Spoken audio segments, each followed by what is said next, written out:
नमस्कार दोस्तों, आपका स्वागत है अपने यूट्यूब चैनल एग्जाम स्टडी में। दोस्तों, हमने पिछली वीडियो में मौलिक अधिकार के बारे में पढ़ा था। दोस्तों, इस वीडियो में हम राज्य के नीति निर्देशक तत्व के बारे में जानेंगे। तो दोस्तों, चलिए वीडियो को शुरू करते हैं। दोस्तों, राज्य के नीति निर्देशक तत्व संविधान के भाग 4 में वर्णित है। दोस्तों, नीति निर्देशक तत्व 36 से 51 अनुच्छेद के अंतर्गत सम्मिलित किया गया है। दोस्तों, आज का पहला प्रश्न देखते हैं। भारतीय संविधान में राज्य के नीति निर्देशक तत्व ग्रहण किए गए हैं। तो दोस्तों, भारतीय संविधान में नीति निर्देशक तत्व आयरलैंड के संविधान से ग्रहण किए गए हैं। आगे देखेंगे दोस्तों, राज्य के नीति निर्देशक तत्वों का उल्लेख भारतीय संविधान के किस भाग में है?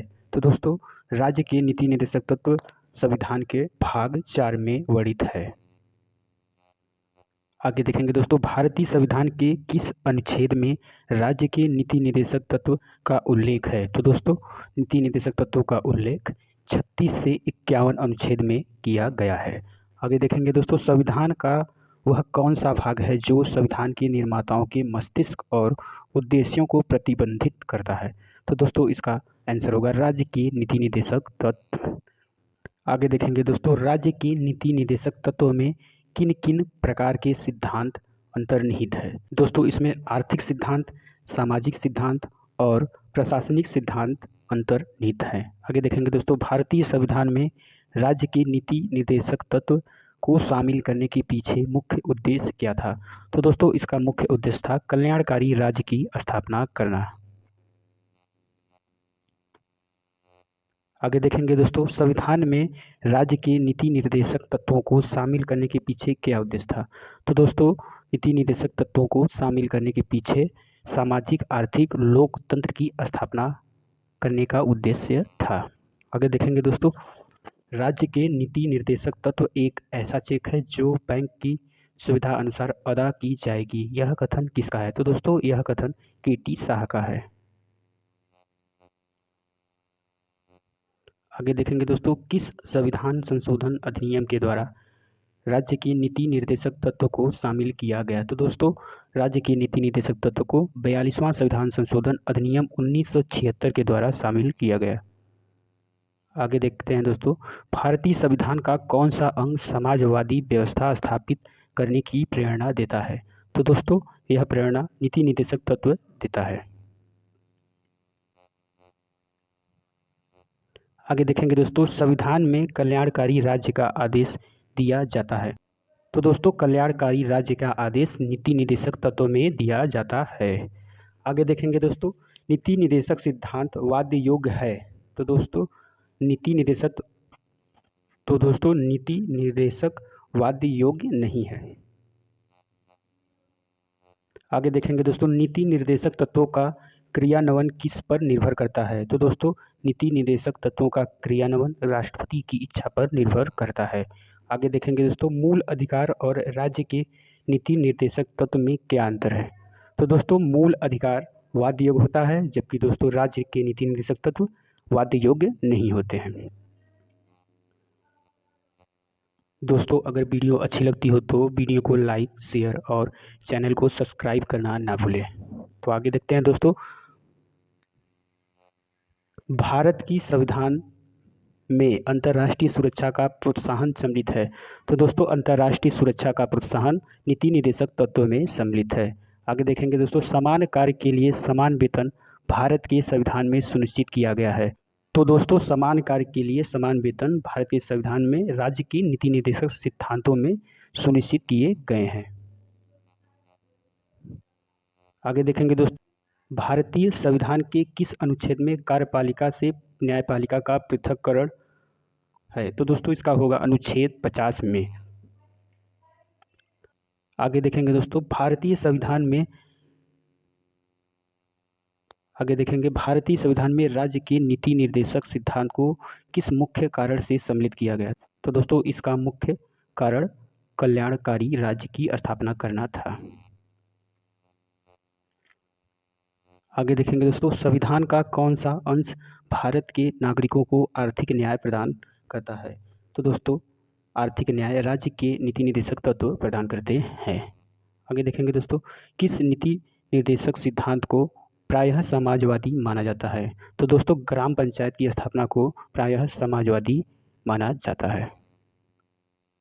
आगे देखेंगे दोस्तों, नीति निर्देशक सिद्धांत में से वह सिद्धांत कौन सा है जिसे गांधीवाद सिद्धांत कहा जाता है। तो दोस्तों गांधीवाद सिद्धांत स्वशासन की प्रभावी एकल के रूप में ग्राम पंचायत का संगठन गांधीवाद सिद्धांत कहलाता है। आगे देखेंगे दोस्तों, नीति निर्देशक तत्व का महत्व किसके लिए है। तो दोस्तों नीति निर्देशक तत्व का महत्व राज्य के लिए है। आगे देखेंगे, राज्य के नीति निर्देशक सिद्धांत के अनुसार किस आयु तक के बच्चों को निःशुल्क एवं अनिवार्य शिक्षा देने की आशा की जाती है। तो दोस्तों इसका उत्तर होगा 14 वर्ष तक के आयु के बच्चों को। आगे देखेंगे दोस्तों, भारतीय संविधान के अंतर्गत कल्याणकारी राज्य की अवधारणा किस अनुच्छेद में वर्णित है। तो दोस्तों कल्याणकारी राज्य की अवधारणा अनुच्छेद 38 में वर्णित है। आगे देखेंगे दोस्तों, समान न्याय और निःशुल्क विधि सहायता का प्रावधान संविधान के किस अनुच्छेद में है। तो दोस्तों समान न्याय और निःशुल्क विधि सहायता का प्रावधान संविधान की अनुच्छेद 39 का 1 में है या ए में है।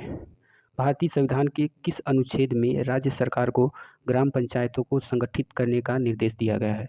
तो दोस्तों ग्राम पंचायतों को संगठित करने का निर्देश अनुच्छेद 40 में दिया गया है। आगे देखेंगे दोस्तों, भारतीय नागरिकों के लिए एक समान सिविल संहिता प्राप्त कराने की बात कही गई है। तो दोस्तों सिविल संहिता प्राप्त करने की बात अनुच्छेद 44 में कही गई है। आगे देखेंगे दोस्तों, संविधान के किस अनुच्छेद में न्यायपालिका का कार्यपालिका का पृथक्करण उल्लेख है। तो दोस्तों यह अनुच्छेद 50 में उल्लेखित है। आगे देखेंगे दोस्तों, राज्य के नीति निर्देशक सिद्धांतों में किस अनुच्छेद का संबंध अंतर्राष्ट्रीय शांति और सुरक्षा से है। तो दोस्तों अंतर्राष्ट्रीय शांति सुरक्षा से संबंधित अनुच्छेद 51 है। आगे देखेंगे दोस्तों, भारतीय संविधान के किस अनुच्छेद के द्वारा दुर्बल वर्गों को शिक्षा संबंधित सुरक्षा प्रदान की गई है। तो दोस्तों यह अनुच्छेद 46 में है। आगे देखेंगे दोस्तों, काम करने के अधिकार को राज्य के नीति निर्देशक तत्वों में किस अनुच्छेद के अंतर्गत रखा गया है। तो दोस्तों काम के अधिकार को राज्य के नीति निर्देशक तत्वों में अनुच्छेद 41 में रखा गया है। भारतीय संविधान के किस अनुच्छेद में कृषि एवं पशुपालन का गठन संबंधित प्रावधान किया गया है। तो दोस्तों यह प्रावधान अनुच्छेद 48 में किया गया है। आगे देखेंगे दोस्तों, भारत के संविधान में मूल कर्तव्य को शामिल करने का विचार किस देश के संविधान से लिया गया। तो दोस्तों मूल कर्तव्य को शामिल करने का विचार सोवियत संघ के संविधान से लिया गया है। आगे देखेंगे दोस्तों, नागरिकों के मूलभूत कर्तव्यों की सिफारिश किस समिति ने की थी। तो दोस्तों नागरिकों के मूलभूत कर्तव्यों की सिफारिश स्वर्ण सिंह समिति ने की थी। आगे देखेंगे दोस्तों, किस वर्ष मूल कर्तव्यों को संविधान में शामिल किया गया। तो दोस्तों मूल कर्तव्य को 42वें संविधान संशोधन 1976 में शामिल किया गया। आगे देखेंगे दोस्तों, 42वें संविधान संशोधन के 10 आचार आदर्शों को किस नाम से जाना जाता है। तो दोस्तों 42वें संविधान संशोधन के 10 आचार आदर्शों को मौलिक कर्तव्य के नाम से जाना जाता है। आगे देखेंगे दोस्तों, 1976 में 42वें संविधान संशोधन द्वारा संविधान में नागरिकों के लिए कितने मौलिक कर्तव्य निश्चित किए गए। तो दोस्तों 1976 में 42वें संविधान संशोधन द्वारा संविधान में नागरिकों के लिए 10 मौलिक कर्तव्य सुनिश्चित किए गए। आगे देखेंगे दोस्तों, संविधान के किस भाग में मूल कर्तव्य को जोड़ा गया। तो दोस्तों संविधान के भाग 4 क में मूल कर्तव्यों को जोड़ा गया। आगे देखेंगे दोस्तों, भारत के संविधान के किस अनुच्छेद में मौलिक कर्तव्य की चर्चा की गई है। तो दोस्तों मौलिक कर्तव्यों की चर्चा अनुच्छेद 51 के क में की गई है। आगे देखेंगे दोस्तों, वर्तमान में संविधान में कुल कितने मूल कर्तव्य है। तो दोस्तों वर्तमान में कुल 11 मूल कर्तव्य है। आशा करता हूँ दोस्तों कि वीडियो अच्छी लगी होगी। दोस्तों वीडियो अच्छी लगी हो तो चैनल को सब्सक्राइब करना ना भूलें। दोस्तों वीडियो देखने के लिए धन्यवाद।